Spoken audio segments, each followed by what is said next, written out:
सबसे पहली बात मेरे सामने आई उसमें कि आप स्वार्थ की राजनीति कर रहे हैं। स्वार्थ ऐसे क्योंकि बीजेपी की टिकट आपको नहीं मिली, आपने इंडिपेंडेंट लड़ा और आपको कांग्रेस मजबूत दिख रही है तो आप कांग्रेस की टिकट से चुनाव लड़ रहे हैं। आप मानते हैं कि कांग्रेस खर्ची पर्ची की सरकार थी क्योंकि बीजेपी का कोई वर्चस्व नहीं था उससे पहले। एक ही बड़ा मुद्दा वो लेकर आई तो आप अभी 2-2 बजे तक अपनी जनसभाएं कर रहे हैं और नेता अभी दिख रहे हैं रोड्स पे, लोगों से मिल रहे हैं।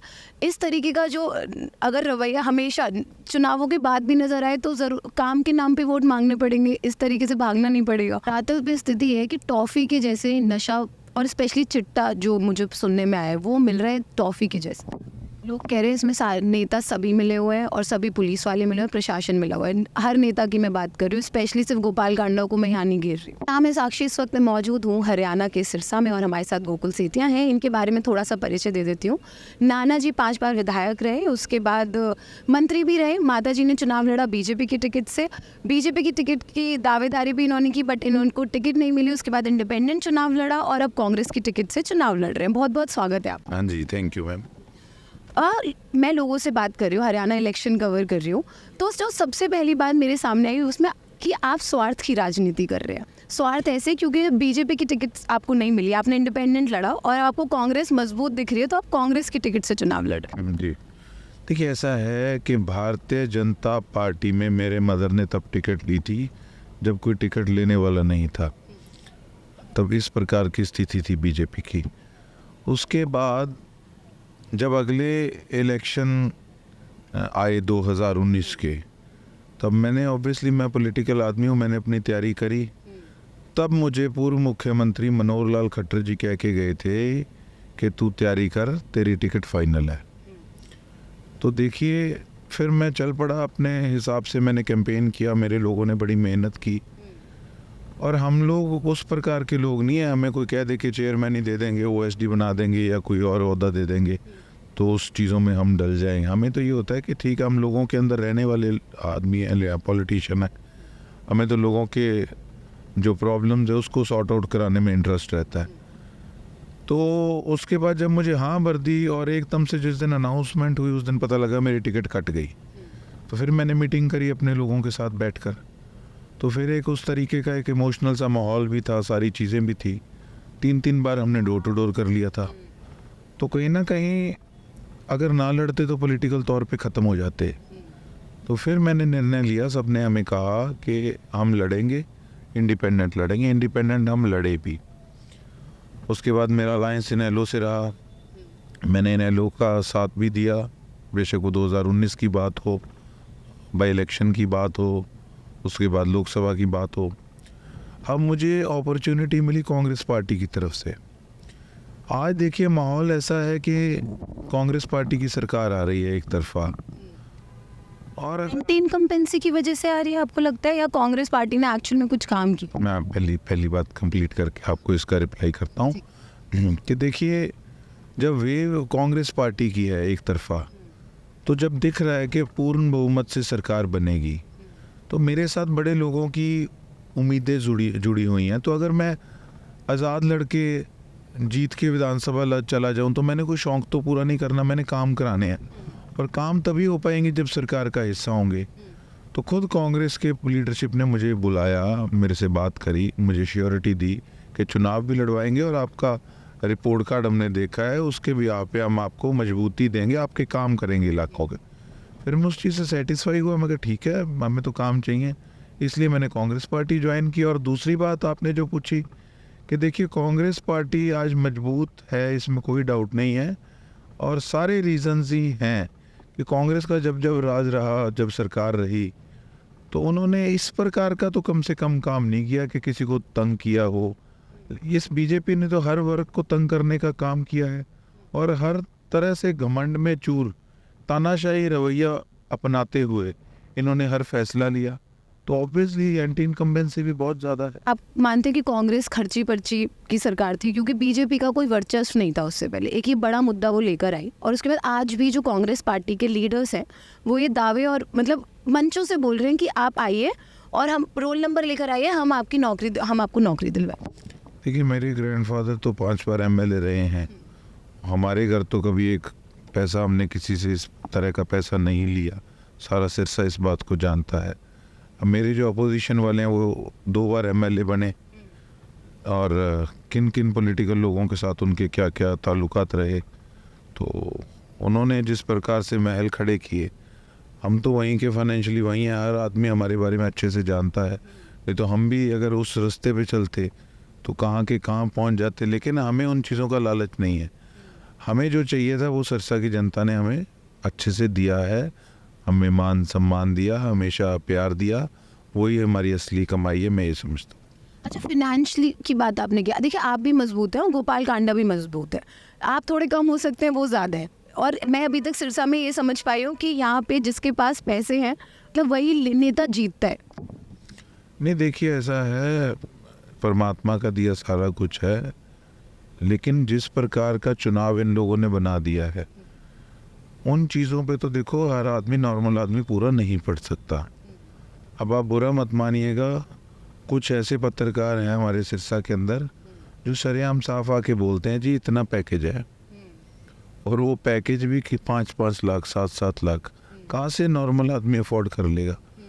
और आपने कहा कि मैं भी फाइनेंशियली ठीक हूँ, हाँ मैं ठीक हूँ, लेकिन जिस प्रकार का इन्होंने सिस्टम उठा रखा है ना, जो देसी भाषा में जो चाट डाल रखी है, उन चीज़ों पे नॉर्मल आदमी पूरा नहीं पढ़ सकता। अच्छा, किस तरीके से पैसे बढ़ते हैं चुनाव में, आपने तो आई एम श्योर देखा होगा।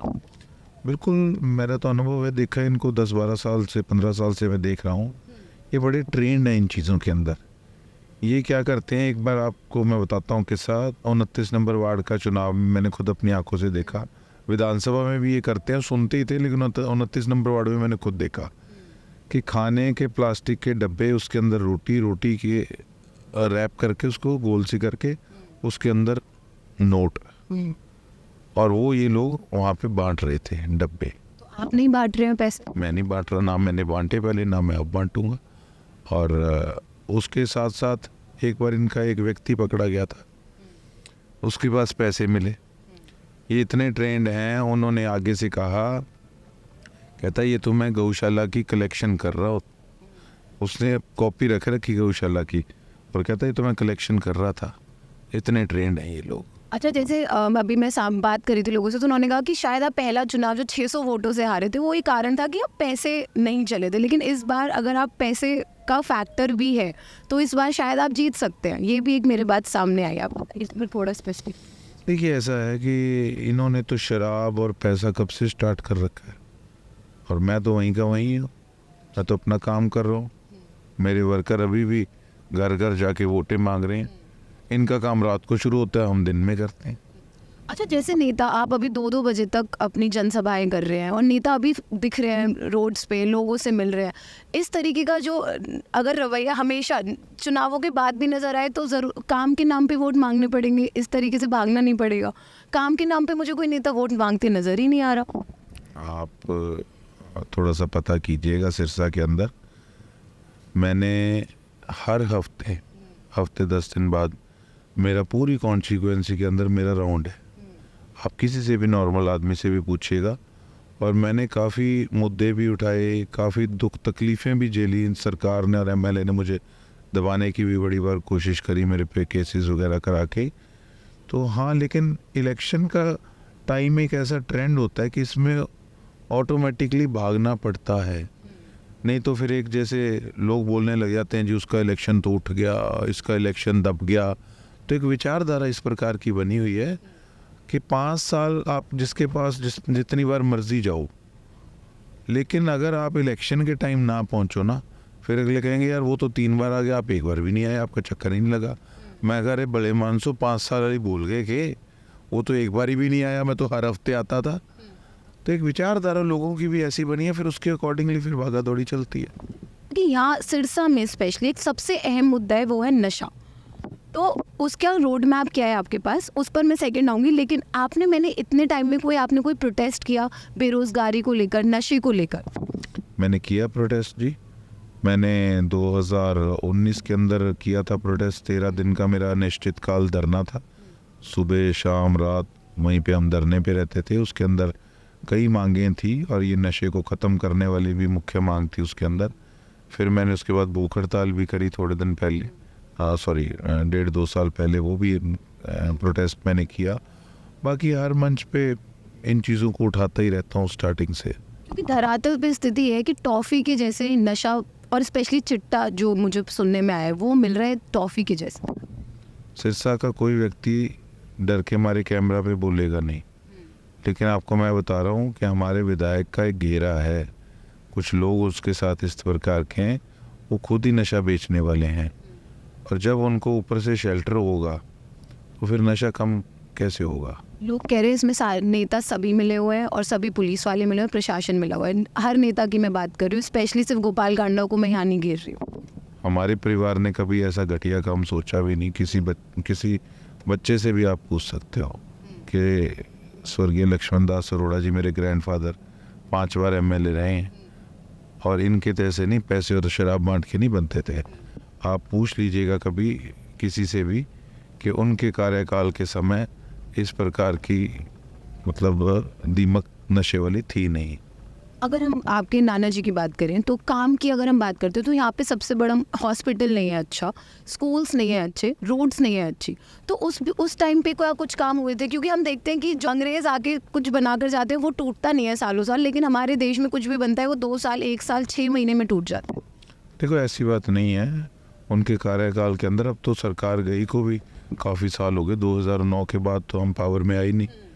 उससे पहले की जो उसमें तो इतने सालों में बहुत कुछ बदल जाता है। इतने सालों में तो घर की रेनोवेशन ना हो तो घर का क्या हाल हो जाता है। ये तो फिर भी देखो कॉन्सिक्वेंसी है पूरी। सिरसा का सिविल हॉस्पिटल वो उन्होंने बनवाया, यहाँ का जो नगर परिषद उन्होंने बनवाई, यहाँ एक हमारे ब्लाइंड हॉस्पिटल है वो उन्होंने बनवाया। ये जितने भी थाने चौकियाँ हैं, सिटी थाना है, सदर थाना है, ये उन्होंने बनवाया। जितने राउंड अबाउट्स हैं शहर के, जितने डिवाइडर हैं उन्होंने बनवाए। हुड्डा का जो एरिया है वो उन्होंने डेवलप कराया। हमारे एफ ब्लॉक उन्होंने डेवलप कराया। खैरपुर हमारे काफ़ी नीचा था, सारे शहर का पानी भरता था, वो उन्होंने सारा सही करवाया, भर्ती वगैरह करा के। जितनी आउटर कॉलोनीज़ है सबके अंदर सीवरेज की व्यवस्था, लाइट की व्यवस्था, पीने वाले पानी की व्यवस्था, वो सब उन्होंने करवाई। उनके कार्यकाल के अंदर बड़ी युवाओं को जॉब्स मिली। 100 के करीब सफाई कर्मचारी लगे थे। उसके बाद आज तक सफाई कर्मचारियों की भर्ती नहीं हुई। अच्छा, मैं देख रही हूँ जैसे INLD हो गई, आप अभी बात कर रहे हैं, जैसे आप अपने नाना जी के काम बता रहे हैं, ऐसे ही INLD में चौधरी देवीलाल के नाम पर ही आज तक वोट मांग रही है। कुछ खुद ऐसे काम नहीं किए उस पीढ़ी ने कि जो वो बता सके। तो क्या हम ये समझे कि अगर आप जीत जाते हैं तो आप भी सिर्फ अपने नाना जी के काम ही बताएंगे, आप कुछ एक्चुअल में करेंगे? क्योंकि अभी आप नए हैं, आप अभी चुनाव लड़ रहे हैं, हो सकता है जीत भी जाए, और अगर जीत जाते हैं तो क्या आप ऐसे ही करेंगे? एक्चुअली शुरू में तो शायद आप काम कर भी थे, उसके बाद क्या कोई काम करेंगे, वो थोड़ा सा बताइए मुझे। आप देखना एक बार, अगर समय परमात्मा ने दिया, आप फिर देखना इस सिरसा की कायाकल्प कैसे करता हूँ। आपको नहीं लगता है शुरू में हर नेता यही बात कहता है? अब क्या बोलेगा, ये तो नहीं बोलेगा कि मैं कुछ भी नहीं करूँगा। फिर कौन वोट देगा? अब मेरी तो नीयत भी है, तो फिर अब आप मेरे को धक्के से कहलवाना चाहो तो मैं क्या बोलूँ बताओ। धक्के से नहीं, मैं सुनती तो यही हूँ हर बार, लेकिन फिर काम धरातल पे दिखते नहीं। हर बार आती हूँ सेम प्रॉब्लम। बताइए, बेसिक प्रॉब्लम्स है, पानी की समस्या, कीचड़ में फंस रहे हैं लोग, इलेक्ट्रिसिटी नहीं है, मतलब ये बहुत बेसिक प्रॉब्लम्स है जो मुझे लगता है आम आदमी को नई इन प्रॉब्लम से जूझना चाहिए। लेकिन हर बार सेम प्रॉब्लम इलेक्शंस में आती है। उसके बाद मैं क्या करूँ? मुझे मजबूरी हो जाती है नेताओं से पूछना कि आप काम करेंगे कि नहीं, या सिर्फ वादे और दावे करके जा रहे हैं। वाजिब है आपका पूछना, और उसके साथ साथ देखो मैं तो खुद इन्हीं चीज़ों की लड़ाई लड़ रहा हूँ यहाँ पे, और समा आने दो, आप देखिएगा। अच्छे लोग भी बहुत पड़े हैं, ऐसी बात नहीं है कि सारे ही मुकर जाएं। 100 में से 20-30% काम करने वाले लोग भी होते हैं जिन्होंने अपने रिकॉर्ड बनाए हैं कितनी बार जीत कर। तो मैं तो 30 साल का था जब मैंने आज़ाद इलेक्शन लड़ा, तो मैं तो कब से लगा हूँ, 15 साल मुझे तकरीबन हो गए संघर्ष करते को। तो मैं संघर्ष कोई पैसे के लिए या पावर देखने के लिए नहीं कर रहा। पावर तो मैं बीजेपी छोड़ के आया था, मुझे OSD बना रहे थे। तो ठीक है, एक मन में एक इच्छा है कि कुछ अच्छा और नया करके दिखाया जाए, ताकि एक लोग कहें कि नहीं, ये अपने ग्रैंडफादर से 21 होकर काम कर रहा है। अच्छा, बेरोजगारी और नशे के लिए क्या रोड मैप है आपके पास? देखिए, ऐसा है कि नशे को ख़त्म करने के लिए कहीं ना कहीं स्ट्रॉन्ग स्टेप्स उठाने पड़ेंगे। हाई पॉलिटिशियन को ये तो पता होता है कि कौन से घर में कितने वोट हैं, पर ये नहीं पता होता भले मानुसों को कि नशा कहाँ बिक रहा है। सब पता होता है, पता तो सब होता है कहाँ बिक रहा है, और शायद इन्वॉल्व भी होते हैं। सब पता होता है। गली के बच्चे बता देते हैं कहाँ बिक रहा है। सख्ताई चाहिए, पुलिस साथ ना मिली हो तो सब कुछ सही हो जाएगा। पुलिस साथ मिली है। अच्छा, एक एमएलए क्या क्या काम करा सकता है, क्या क्या पावर्स है एमएलए के पास? एमएलए अगर सरकार में होगा तो बहुत कुछ करा सकता है, सरकार में नहीं होगा तो फिर तो सिर्फ जिंदाबाद और मुर्दाबाद ही कर सकता है। बताइए काम क्या क्या कर सकते हैं थोड़े से। सारे काम ही कर सकता है वो तो। अगर सरकार है, जितनी ग्रांट आई जहाँ मर्जी लगाए, सड़कें ठीक कराए, पानी की व्यवस्था ठीक कराए, ट्रीटमेंट प्लांट लगवाए घर में जिससे कैंसर ना स्प्रेड हो, नशे को ख़त्म करने के लिए सख्ताई करा सकता है, हॉस्पिटल लेके आ सकता है चीफ मिनिस्टर से रिक्वेस्ट करके, सारे काम कर सकता है अगर इच्छा हो तो। जी। तो सिरसा इतना डेवलप क्यों नहीं हुआ? यहाँ से मुख्यमंत्री, प्रधानमंत्री, मतलब चौधरी देवीलाल की बात करें जो नहीं मतलब बने थे, बट इतने सारे नेता यहाँ से निकले, सिरसा उस तरीके से डेवलप क्यों नहीं हो पाया? देखिए ऐसी बात नहीं, पहले तो यूनिवर्सिटियाँ भी हैं, 2 यूनिवर्सिटीज़ भी हैं, और उसके साथ साथ एक हॉस्पिटल नहीं है जो जाना पड़ता है जयपुर, भटिंडा, बीकानेर में दान था। नहीं, बिल्कुल सिविल हॉस्पिटल बड़ा वो मेरे ग्रैंडफादर ने उस समय बनवाया था, और जो बड़े हॉस्पिटल की मांग है मैं तो काफ़ी सालों से उठा रहा हूँ, पर एक मजाक बन के रह गया। टेंडर हो गया, रद्द हो गया, रद्द हो गया, इस प्रकार से ये लोग कर रहे हैं। तो मतलब हाँ बिल्कुल सबसे बड़ी ज़रूरत तो हॉस्पिटल की है। मेरा फोकस भी उसी चीज़ पे है कि सबसे पहले हॉस्पिटल को लाया जाएगा। और बेरोजगारी के लिए क्या रोड मैप है, क्योंकि युवा बेरोजगार है, हरियाणा बेरोजगारी में नंबर 1 है। बिल्कुल उसके लिए देखो कोई बड़ी सोच के साथ चलना होगा। मुखिया जो भी होंगे, चीफ मिनिस्टर होंगे, फिर उसके साथ देखते हैं पार्टी किस प्रकार से क्या निर्णय लेती है, क्या करती है, कितनी भर्तियां निकालती है और मेरिट बेस पे निकालती है, कैसे करती है, वो तो देखो ऊपर की बातें हैं, वो चीज़ों को उठाएंगे, पर इस पे निर्णय तो मुखिया करेंगे। लेकिन आप सिरसा के युवाओं के लिए कोई रोड मैप है आपके पास? पहले तो ये रोड मैप है जी, पहले तो नशे से छुटकारा दिलाएंगे, ये सबसे बड़ी बात है। अगर नशे से छुटकारा मिल गया तो फिर सारी चीज़ें ठीक हो जाएगी। बहुत मात्रा में बुरा हाल हुआ पड़ा नशे करके हमारे एरिया में। और स्कूल्स का क्या मतलब, थोड़ा शिक्षा पे भी अगर हम बात कर लें, स्कूल के ऊपर बात कर लें, स्कूल्स की हालत भी कोई ज़्यादा खास अच्छी नहीं है सिरसा में। ध्यान ही नहीं देता कोई। हमारे एमएलए आप सरकारी स्कूल में एक बार पूछना जाके, कभी मुआयना करने नहीं गए होंगे, तो जब जाएंगे नहीं, कुछ पता ही नहीं है, तो फिर कराएंगे क्या? रहते ही नहीं। शहर में तो कम से कम साल में एक आधी बार आते हैं, पर ध्यान ही नहीं है। उनके एक माइंड में बात जची हुई है कि मैं तो पैसे से जीतना है, काम करने की ज़रूरत ही नहीं है। इसमें तो जनता की भी गलती है। तो है ही है। मैं तो कल एक जनसभा में गया, वो वहाँ सारा वोट बिकता है, लोग गुस्सा निकाल रहे थे, मैंने तो बोल दिया स्पीच में, मेरे नहीं पछती, मैं बोल देता हूँ। मैं कहा ये तुम्हारे हालातों के लिए तुम खुद जिम्मेवार हो। सोच बदलनी होगी, सिस्टम बदलना होगा, तभी जाके तरक्की हो सकती है, कोई किसी का भला हो सकता है, नहीं तो ऐसी ज़िंदगी व्यतीत करनी पड़ेगी। जी ठीक है, धन्यवाद हमसे बात करने के लिए और हमें बताने के लिए कि ये आपके मुद्दे हैं, ये आपका रोड मैप है। और हमारे साथ गोकुल सेतिया थे जिनसे हमने बातचीत की और उन सवालों के जवाब लेने की कोशिश की जो आपने मुझे एक्चुअली कमेंट्स में और भेजे थे इंस्टाग्राम पे कि आप पूछिएगा। सभी सवालों के जवाब लिए। क्या है आपकी राय, कमेंट सेक्शन में ज़रूर छोड़ें। फिलहाल अभी के लिए इतना ही, धन्यवाद।